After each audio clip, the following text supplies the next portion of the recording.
segala yang datang dari Allah itu tidak mungkin buruk. Tidak mungkin. Kenapa kita diminta untuk taat dengan mutlak? Karena segala yang datang dari Allah pasti baik. Ya, pasti baik. Karena Allah menurunkan segala maslahat sesuai kebutuhan kita. Cuma manusia kadang-kadang, menginginkan sesuatu dengan pikiran pendeknya yang bukan kebutuhannya. Al-Baqarah 216. Agak pelan-pelan kita ya.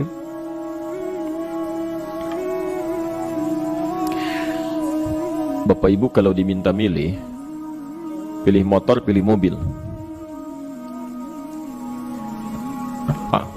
Pilih motor, pilih mobil. Kalau sebagai manusia biasa pilih motor, keterlaluan itu. Umumnya akan memilih mobil. Akan memilih mobil umumnya.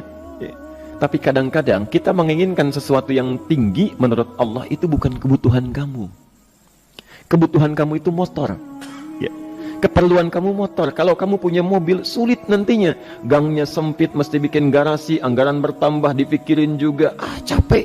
Sudah, motor saja, terbebas dari banyak kemacetan. Mampu diurai, tidak banyak difikirkan. Pelan-pelan. Turun ayat, Kutiba alaikumul qitalu wa huwa kurhul lakum. Ya. Diwajibkan atas kalian berperang. Dulu orang diminta jihad gelisah, ya. Gelisah. Nah, kalau ada perintah Allah yang melahirkan kegelisahan, ini maknanya. Ya, tidak harus dalam konteks jihad yang fisik, ya. Jihad, melawan hawa nafsu kita. Jihad melawan pikiran kita. Jihad melawan prasangka buruk kita. Kadang-kadang ada keinginan kita yang kita inginkan menurut Allah itu belum baik untuk kita. Nah, sifat manusia ketika diberikan oleh Allah keputusan yang terbaik, kadang-kadang ada sifat dalam hatinya gejolak, belum bisa menerima. Ya. Ada gejolak di hatinya. Dalam keadaan demikian kata Quran, Kutiba alaikumul qital. Kalau Anda merasakan sesuatu sedang ada gejolak di jiwa, sulit menerima ketetapan Allah, maka perangi perasaan-perasaan buruk itu. Wa huwa kurhul lakum, walaupun itu sulit. Walaupun itu sulit. Jangan berprasangka buruk dulu pada Allah. Ayat yang indahnya, perhatikan kalimatnya. Asa an takrahu syai'an fahuwa khairul lakum. Boleh jadi Anda tidak menyukai sesuatu, di balik itu ada kebaikan-kebaikan besar yang Allah sedang rencanakan. Karena pikiran kita pendek, maunya sekarang saja. Tapi subhanallah, Allah sangat panjang, tidak ada batasnya. Allah memberikan maslahat sampai kamu meninggal, ini maslahatnya. Kamu berpikir sekarang saja. Wa asa an tuhibbu syai'an wa huwa syarrul lakum. Sedangkan boleh jadi di balik yang kita sukai ada keburukan yang sedang menunggu kita di depan ini, kamu tidak tahu. Ya. Apa logikanya? Wallahu ya'lamu, Allah tahu masa depan yang akan terjadi menimpa kita, wa antum la ta'lamun, sedangkan kalian tidak bisa membaca masa depan. Ya. Saya punya adik perempuan datang lalu meminta doa. Kak, saya ingin tes katanya, ya, di salah satu bank. Kemudian sudah pada tahap akhir yang menurut hitung-hitungan manusia dan perkiraannya insya Allah lulus. Karena tidak ada alasan apa-apa lagi untuk tidak meluluskan. Baik, bismillah kita berdoa. Tapi doa kita seperti dibimbing oleh Quran, tidak minta dunia saja. Ya. Jadi dunia baik, Al-Baqarah 201. Rabbana atina fid dunya wa fil akhirah. Ya. Dunia minta baik, akhirat minta baik. Tapi aturan dunia dan akhirat ini jangan disebandingkan, rugi. Dunia itu kecil, ya, akhirat lebih besar.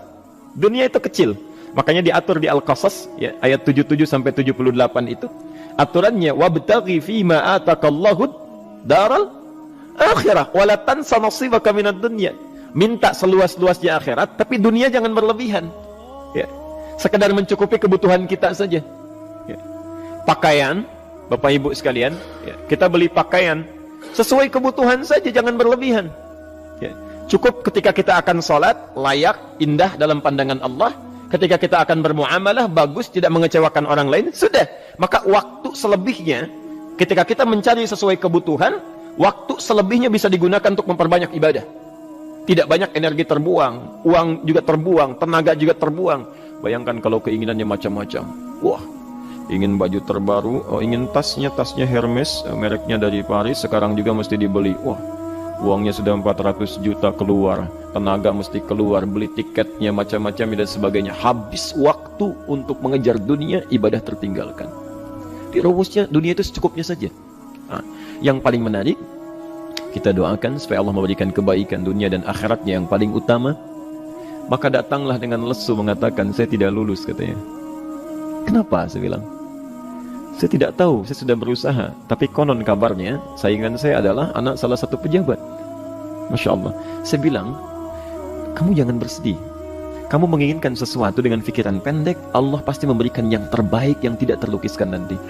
Subhanallah, pekan beberapa hari setelah itu, muncul berita, ternyata dia diterima di bank syariah. Ya, dia menginginkan sesuatu yang diinginkan, Allah menginginkan lebih dari apa yang dia harapkan. Dikasih bank syariah, di situ terjaga, meningkat keagamaannya, terjaga hijabnya, segalanya, dan disitulah kemudian diarahkan untuk menemukan jodohnya. Masya Allah. Dia berpikir saat itu Allah merencanakan masa depannya. Ya, jadi apa yang Allah sudah rencanakan pasti baik, Pak, Bu. Jadi tadi dari salat subuh yang pertama kali ingin disampaikan adalah, coba dilihat sampai subuh ini, adakah aturan Allah dan Rasulnya yang sampai subuh ini pernah kita langgar, pernah kita ragukan. Barangkali itu yang membuat kehidupan kita sulit. Ya. Allah, Rasul membuat aturan. Dan ada 4 tipikal orang, ya, 4 tipikal orang bila dihubungkan dengan aturan yang Allah dan Rasul sudah buat itu. 1, ada yang ikut aturan. Maka orang seperti ini kata Quran, yuridullahu bikumul yusra wala yuridu bikumul usra. Al-Baqarah 185. Allah menginginkan kemudahan, tidak menghendaki kesulitan dalam hidupmu. Ya. Maka dibuat aturan, yang ikut aturan Allah pasti mudah hidupnya. Ya, pasti mudah hidupnya. Ya. Rizkinya mudah, hidupnya mudah, nyaman, enak. Ya. 1, ada yang ikut aturan. Yang kedua, ada yang keluar aturan. Ya. Ini pasti repot. Pasti repot. Di awal-awal seperti menyenangkan, ujung-ujungnya repot. Allah bilang, jujur, jangan berdusta. Kalau dusta celaka. Wailul lil mukadzibin. Celaka bagi para pendusta. Dia keluar aturan, dia berdusta. Awal-awal memang nikmat. Besok. Ya. Pak, ini amplop siapa ya? Ya. Maaf Pak, ini amplop memang ini khusus Pak, anggaran tertentu, tidak ada kaitan dengan proyek ini. Padahal ada kaitan dengan proyek, dia sisihkan untuk kepentingan pribadinya. Bohong. Saat itu merasakan enak dapat tambahan, besok-besok dikejar-kejar sama aparat kepolisian. Ya. Celaka. Wail, itu sudah keluar aturan pasti celaka. Ya. Subhanallah. Jadi ada orang kedua keluar aturan. Yang ketiga bikin aturan sendiri. Dikasih aturan, dia bikin aturan sendiri. Subhanallah. Kalau sakit, dibuat ketentuan. Sakit pertama, kalau biasa-biasa saja, ya, subhanallah, ikhtiarnya pergi ke dokter. Seorang sahabat datang kepada Rasulullah, ya Rasulullah, saya sakit, tolong doakan saya. Kata Nabi, idhab ila tabib, pergi ke dokter. Ini orang pintar sekali. Kata orang ini, ya Rasulullah, Anda kan Nabi Rasul, angkat tangan Anda, Allah kan maha menyembuhkan, nanti Allah sembuhkan saya. Cerdas ya? Tapi subhanallah, Nabi harus lebih cerdas, dapat bimbingan dari wahyu. Pergilah ke dokter karena kesembuhan yang telah Allah tetapkan dititipkan di tangan para dokter. Masya Allah, pergi ke dokter. Ya. Itu rumus pertama. Nanti kalau dokter sudah pada hand up, ya, angkat tangan tidak mampu menyembuhkan, itu tandanya Allah ingin langsung menyembuhkan tanpa turut campur makhluk yang ada. Maka kaidahnya akan berubah nanti, ya, dari kaidah biasa kepada kaidah Al-Anbiya ayat 83 sampai 84. Itu aturan yang menyembuhkan langsung dari Allah Subhanahu wa taala. Tapi kalau Anda sakit, perginya ke dokter. Ya. Cuma ada manusia bikin aturan sendiri. Sakit, pergi ke dukun. Ya. Dukun nggak bisa, pergi ke paranormal. Dirinya pun sudah nggak normal. Makanya disebut paranormal karena nggak normal. Ya. Tapi didatangi juga gitu, bikin aturan sendiri. Karena itu jadi lebih sulit hidupnya. Ya. Doa minta pada Allah kan sederhana. Ya. Doa nggak bayar, nggak ada macam-macam, masya Allah, gampang sebetulnya. Ada kekeringan sekarang kan, banyak kekeringan ya, banyak kekeringan.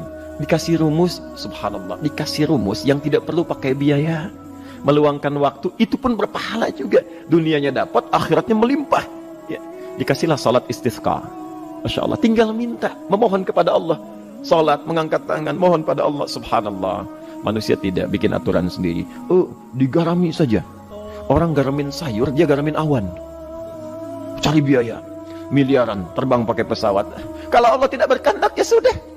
Ya. Ayo silahkan, berapa biaya yang mau kamu kumpulkan, tenaga yang kamu kumpulkan, silahkan aja. Ya. Yang ini hujan, bikin kering lagi di sana. Sana hujan, bikin kering lagi di sana. Mau sampai kapan? Ya.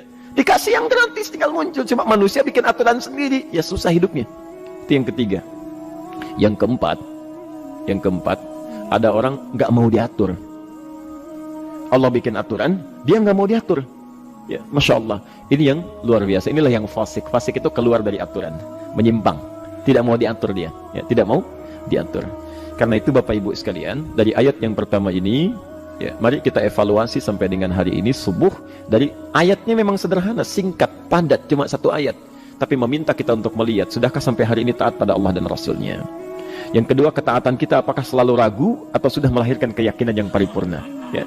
Yang ketiga, pelajari aturan-aturan Allah terkait kehidupan kita, aturan salat, aturan muamalah, ya, aturan beraktivitas, aturan berumah tangga. Pelajari itu supaya mendapatkan kemudahan. Biasanya kesulitan didapatkan karena kita belum mengenal aturan Allah dan Rasulnya.